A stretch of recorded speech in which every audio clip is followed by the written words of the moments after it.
नमस्कार साथियों, आप सभी का स्वागत है एनईजी कोचिंग क्लासेस के अंदर। तो आज अपने पढ़ेंगे सोइल के बारे में। तो आज अपनी जो क्लास रहेगी वो क्या रहेगी? सोइल यानी मृदा किसे बोलते हैं, और सोइल कंपोजिशन यानी संगठन। संगठन, एक तो मृदा और एक मृदा का संगठन। सबसे पहले अपने जानेंगे कि मृदा क्या होती है, उसके बाद में अपने जानेंगे कि सोइल का कंपोजिशन कैसा होता है, मृदा का संगठन कैसा होता है। संगठन का मतलब सोइल के अंदर क्या क्या चीजें पाई जाएगी। ठीक है, तो सबसे पहले अपने जानते हैं सोइल क्या होगी। सोइल क्या चीज? सोइल। सबसे पहले अपने देखते हैं सोइल किसे बोलते हैं। तो भूमि के जो ऊपरी लेयर है, ठीक है, भूमि की जो ऊपरी लेयर है उसको बोलते हैं अपने सोइल। या अपने डेफिनेशन के हिसाब से देखें तो बोलते हैं upper layer of earth crust. Upper layer of earth crust is known as soil. क्या चीज? देखो,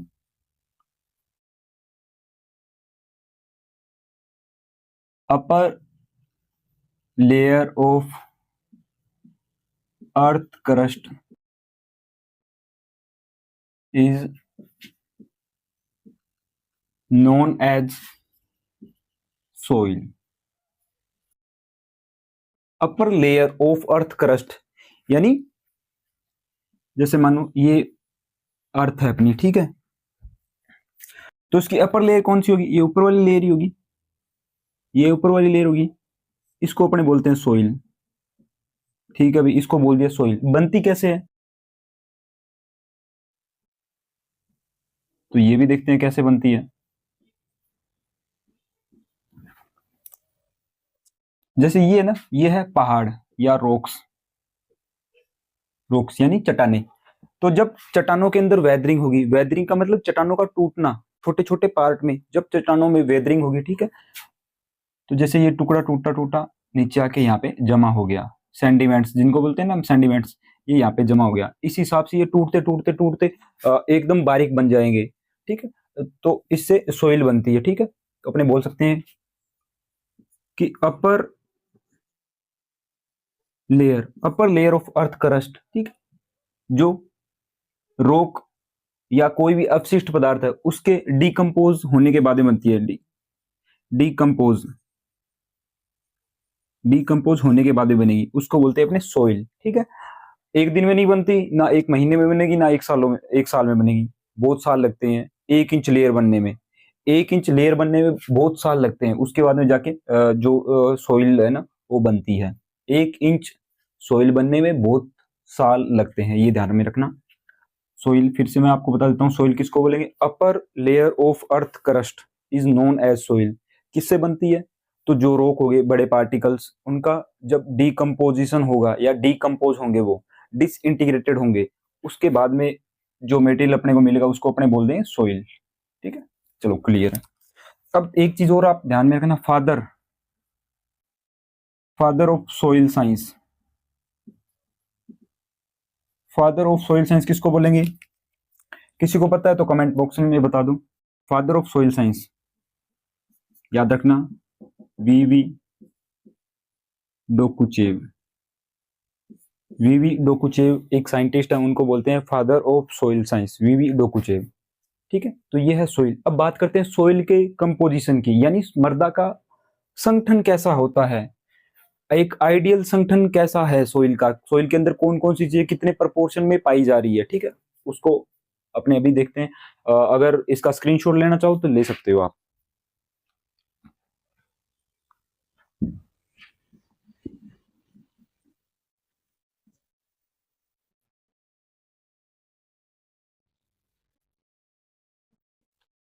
क्या देखेंगे? अभी अभी देखेंगे अपने कंपोजिशन ऑफ सोइल या मृदा संगठन।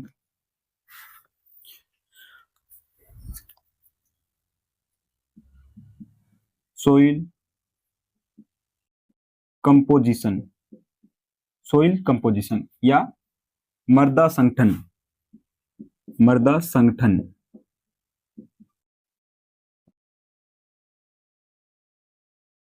जैसे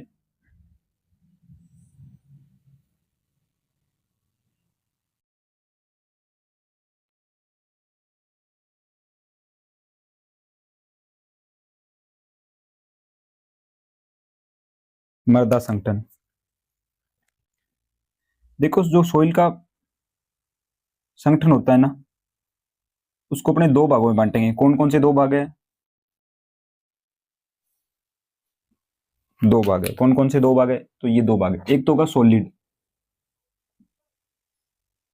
एक तो होगा सॉलिड, एक होगा नॉन सॉलिड। एक तो होगा सॉलिड, एक होगा नॉन सॉलिड। या तो सॉलिड बोल दो, या फिर नॉन सॉलिड, या फिर लिक्विड। ठीक है, तो अपने देखते हैं।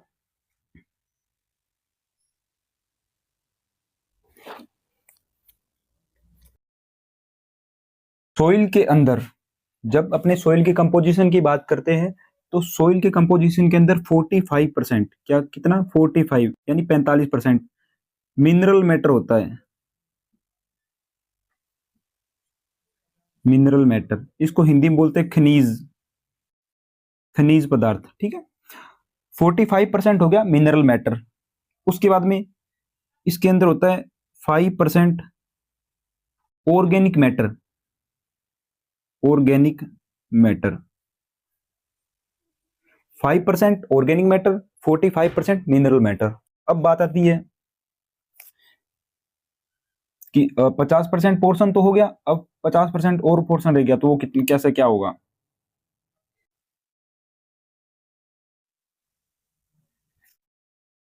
देखो ये मैंने लाइन क्यों लगाई है, ये आपको समझ में आ जाएगा अभी। 25%, 25% एयर यानी वायु, ठीक है, और 25% होगी वाटर यानी जल। देखो 45% mineral matter, 5% organic matter, 25% air और 25% वाटर। ठीक है, ये कंपोजिशन है सोइल का। अब अपने इसके बारे में देखते हैं। देखो ये जो भाग वाला भाग है ना, ये वाला जो भाग, इसको बोलते हैं अपने सॉलिड। सॉलिड, इसको क्या बोलेंगे? सॉलिड बोलते हैं सर, ठीक है। ये जो वाला भाग है ना, इसको बोलते हैं नॉन सॉलिड। नॉन सॉलिड, ये वाला भाग हो गया सॉलिड, ये हो गया नॉन सॉलिड। ठीक है, दोनों का आपने देखे रेशियो तो 50-50% है ना, 50%, ये भी 50%। ठीक है सर, अब ये जो 50% है किन दो भागों में बंटा है? ये दो भागों में बंटा है। कौन कौन से दो भाग हैं? तो देखो, एक नंबर भाग है वो है खनिज लवण। खनिज लवण या फिर mineral matter. Mineral matter, okay sir. उसके बाद दूसरा भाग, तो दूसरा भाग हो गया कार्बनिक पदार्थ।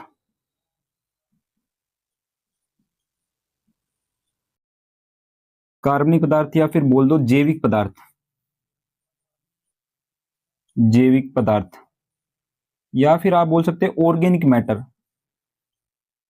या फिर आप बोल सकते हैं ऑर्गेनिक मैटर। ठीक है, ठीक है सर। उसके बाद में ये जो नॉन सॉलिड है, इसमें क्या था? इसमें एक तो था सर एयर, जिसको अपने बोल देते हैं वायु। ठीक है, दूसरा था सर इसमें वाटर। वाटर यानी जल। ठीक है, अब अपने बात करते हैं मिनरल मैटर के अंदर क्या चीज आएगी, ऑर्गेनिक मैटर के अंदर क्या चीज आएगी। ठीक है, तो मिनरल मैटर के अंदर आपको ध्यान में रखना है, मिनरल मैटर कितना था? ये था सर 45%। ओके, मिनरल मैटर में क्या चीज आएगी? तो मिनरल मैटर के अंदर आते हैं न्यूट्रिएंट, जैसे नाइट्रोजन हो गया, फोस्फोरस हो गया, पोटेशियम हो गया, सिलिका हो गया, एल्यूमिनियम हो गया, हाइड्रोजन हो गया, ऑक्सीजन हो गया। ये सब चीजें किस रेशियो के अंदर सोइल के अंदर पाई जा रही है? ठीक है, वो उस जो अपने को बताएगा वो है मिनरल मैटर। तो देखो आपको याद रखना है, इसमें दो भागों में 90% और 10%। देखो 90% और एक होता है 10%। 90% जो अर्थ करस्ट होता है, ठीक है, या सोइल का कंपोजिशन होगा, जिसके अंदर सोइल ये मिनरल मैटर है, उसके अंदर 90% मिनरल मैटर का 90% क्या चीज होगी? एक तो होगा सिलिका। सिलिका, ठीक है सर। उसके बाद में Fe, ठीक है सर। उसके बाद एल्यूमिनियम, ठीक है सर, और ऑक्सीजन, ठीक है, एक हाइड्रोजन। ये चीजें होगी 90%। और ये बचा हुआ जो 10% है, ये क्या होगा? ये हो गया नाइट्रोजन। नाइट्रोजन, ठीक है, पोटेशियम, फोस्फोरस, जितने भी अलग कैल्शियम, सल्फर, जितने भी अलग एलिमेंट्स है ना, वो सब 90% में होगा सिलिका, Fe, एल्यूमिनियम, ऑक्सीजन और हाइड्रोजन। ठीक है, आपको देखो ये तीन तो, ये चार तो याद होने चाहिए, इसके साथ ये ऐड कर लेना हाइड्रोजन। ठीक है, तो जो मिनरल मैटर का 90% होगा वो होगा सिलिका, आयरन, ऑक्सीजन, हाइड्रोजन। ठीक है, और एक एल्यूमिनियम। और जो 10% होगा वो नाइट्रोजन हो गया, फोस्फोरस हो गया, पोटेशियम हो गया, सल्फर हो गया, कैल्शियम हो गया, मैग्नीशियम हो गया। ठीक है, ये होता है 10%। ये हो गया मिनरल मैटर। उसके बाद बात करें तो कार्बनिक पदार्थ थी, तो कार्बनिक पदार्थ में क्या आएगा? कार्बनिक पदार्थ सबसे पहले अपने देखते हैं कि कार्बनिक पदार्थ होता क्या है। कार्बनिक पदार्थ होता है कि जब भी वेजिटेटिव कोई भी पार्ट है, वेजिटेटिव पार्ट का मतलब जैसे कोई पौधा है उसकी पत्ती होगी, डंठल हो गए। ठीक है, दूसरा पशु पक्षियों का अवशिष्ट पदार्थ जैसे गोबर, मल मूत्र, उनका हड्डी या पंख। ठीक है, तो उनका जब डिकम्पोजिशन होगा, उनका जब विघटन होगा, ठीक है, विघटन यानी वो डिकम्पोज हो रहे हैं, सड़ गल रहे हैं, उनके बाद में जो अपने को मटेरियल मिलता है उसको बोलते हैं ऑर्गेनिक मैटर। तो अपनी जो सोइल है उसके कंपोजिशन की बात करें तो उसमें ऑर्गेनिक मैटर कितना होगा? 5% होगा। कितना? 5%। कितना होगा? 5%। ऑर्गेनिक मैटर क्या होता है? जैव पदार्थ, जैसे वेजिटेटिव कोई भी पार्ट हो गया, एनिमल अवशिष्ट पदार्थ हो गया कोई भी, उनका जब कंपोजिशन होगा या वो जब डिकम्पोज होते हैं उसके बाद में जो भी मटेरियल अपने को मिला उसको बोलता है ऑर्गेनिक मैटर या ऑर्गेनिक मटेरियल। अब आपको ध्यान में रखना है, जो इंडियन सोइल है ना, इंडियन सोइल, इसके अंदर 0.52% ही ऑर्गेनिक मैटर है। इंडियन जो सोइल है उनके अंदर 0.52% ही ऑर्गेनिक मैटर है। ठीक है, अपन बात करें कि इंडियन सोइल के अंदर, इंडियन सोइल के अंदर जो भारतीय मृदा है इसके अंदर कौन से न्यूट्रिएंट की डिफिशियंसी है, कौन से न्यूट्रिएंट की कमी है? तो अगर आपको पूछे माइक्रो न्यूट्रिएंट के अंदर, किसमें पूछे? अगर आपको पूछे माइक्रो न्यूट्रिएंट, सूक्ष्म पोषक तत्व, तो आपको ध्यान रखना जेडन की कमी है। ठीक है सर, ये याद रख लेंगे। अगर मैक्रो न्यूट्रिएंट के अंदर पूछे ना तो आपको याद रखना नाइट्रोजन। देखो जो भारतीय मृदा है उनमें कौन से पोषक तत्वों की कमी है, तो आपको याद रखना जेडन यानी जिंक और नाइट्रोजन। अगर माइक्रो न्यूट्रिएंट है तो जेडन हो गया और मैक्रो न्यूट्रिएंट तो नाइट्रोजन। अगर माइक्रो या मैक्रो नहीं दिया हुआ तो फिर आप अपने हिसाब से देख लेना भी उसमें जेडन दिया हुआ है या फिर उसमें नाइट्रोजन दिया हुआ है। ठीक है, अप्रोक्सीमेटली नाइट्रोजन दिया जाता है। ठीक है, ये हो गया। खनिज लवण अपना कंप्लीट है। उसके बाद में ये कार्बनिक पदार्थ, ये भी ठीक है। उसके बाद अपने बात करें एयर, उसके बाद अपनी बात करें एयर। एयर देखो सोइल के अंदर है ना, जो एयर और वाटर होता है ये ऊपर नीचे होता रहता है। कैसे कैसे होता है कि जैसे मान लो सोइल के अंदर पोर स्पेस होता है। पोर स्पेस यानी दो कणों के मध्य जो जगह होती है ना, खाली जगह, उसको बोलते हैं पोर स्पेस। जैसे मान लो ये सोइल के पार्टिकल्स है, ठीक है, इनके बीच में जो खाली जगह है ना, इसको बोलते हैं अपने पोर स्पेस। तो अगर पोर स्पेस के अंदर पानी ज्यादा है, अगर पोर स्पेस के अंदर पानी ज्यादा है, ठीक है, क्या चीज ज्यादा है? यदि पोर स्पेस के अंदर पानी ज्यादा है तो वहां से एयर निकल जाएगी। ठीक है, अगर पानी नहीं है पोर स्पेस के अंदर या सोइल के अंदर पानी नहीं है तो वहां पे एयर आ जाएगी। तभी ये मैंने ऐसा थोड़ा लिखा है। ठीक है, इसको ऐसे लिखा जाता है, डायग्राम के अंदर सीधा दिया जाता है, पर आपको समझते टाइम यही याद में, दिमाग में रखना है। ठीक है, अगर सोइल के अंदर पानी आ गया तो एयर निकल जाएगी, अगर पानी नहीं है तो एयर है वो उसकी मात्रा बढ़ जाती है। जैसे ठीक है कि अगर मानो वाटर ज्यादा हो गया तो ये थोड़ी एयर है, इसका प्रपोर्शन कम हो जाएगा, इसके परसेंटेज कम हो जाएंगे। ठीक है, एयर में आपको क्या रखना है? 25% एयर होगी। ठीक है सर, वाटर कितने? 25%। बस इतना सा ध्यान में रखना है। एक चीज और ध्यान रखनी है आपको, जो एयर होती है ना, इसके अंदर एयर कौन कौन सी, जैसे नाइट्रोजन होगी, ऑक्सीजन होगी, कार्बन डाइऑक्साइड होगी। ठीक है, आपको ध्यान में रखना है कि जो ऑक्सीजन होती है ना वो सोइल के अंदर कम पाई जाएगी। ऑक्सीजन होगी वो सोइल के अंदर कम पाई जाती है। जब अपने बात करें वायुमंडलीय ऑक्सीजन, जैसे वायुमंडल के अंदर कितनी पाई जा रही है, उसके बाद सोइल के अंदर कितनी पाई जा रही है, तो वायुमंडल के कंपैरिजन में सोइल में कम ऑक्सीजन पाई जाएगी। क्यों पाई जाएगी? क्योंकि जो सोइल के अंदर ऑक्सीजन है वो प्लांट ले लेंगे, तो इस वजह से उस उधर कम हो जाती है। उसके बाद बात करते हैं कार्बन डाइऑक्साइड की। तो ये जो कार्बन डाइऑक्साइड है ना CO2, ये सोइल के अंदर इन्वायरमेंट से 10 गुना अधिक पाई जाती है, इन्वायरमेंट से 10 गुना अधिक पाई जाएगी, 10 गुना अधिक पाई जाएगी इन्वायरमेंट से। मृदा के अंदर CO2 है वो इन्वायरमेंट से 10 गुना अधिक पाई जाती है। उसके बाद पानी की बात करें, वाटर, तो ये वाटर का जो चैप्टर होता है इसके अंदर काफी अलग अलग डिफरेंट दिए हुए हैं। जैसे सोइल का जो वाटर होता है उसका क्लासिफिकेशन होता है, जैसे hygroscopic water, gravitational water, capillary water, ठीक है। तो वो अलग चैप्टर, आपको यहाँ पे बस इतना ध्यान में रखना है, ये 25% इसका होगा, ठीक है, प्रपोर्शन या परसेंटेज 25%। अपने बात करें इसके क्लासिफिकेशन की, तो उसमें आ जाता है हाइग्रोस्कोपिक वाटर, यानी एटमॉस्फेयर के कितने अंदर कितनी नमी है, वो नमी जब सोइल के पार्टिकल्स पे आ जाती है उसको बोलते हैं हाइग्रोस्कोपिक वाटर। उसके बाद में कैपिलरी वाटर, वो पानी जो पौधे एक्चुअली में यूज ले रहे हैं उसको बोलते हैं कैपिलरी वाटर। उसके बाद में आया था ग्रेविटेशनल वाटर, वो वाटर जो ग्रेविटेशन फोर्स की वजह से सोइल के अंदर से नीचे जा रहा है, ठीक है, नीचे की जो लेयर है उसमें जा रहा है ड्यू टू ग्रेविटेशनल फोर्स, उसको बोलते हैं ग्रेविटेशनल वाटर, ठीक है। वो यूज नहीं कर सकते प्लांट ओनली यूज कर सकते हैं तो कैपिलरी वाटर।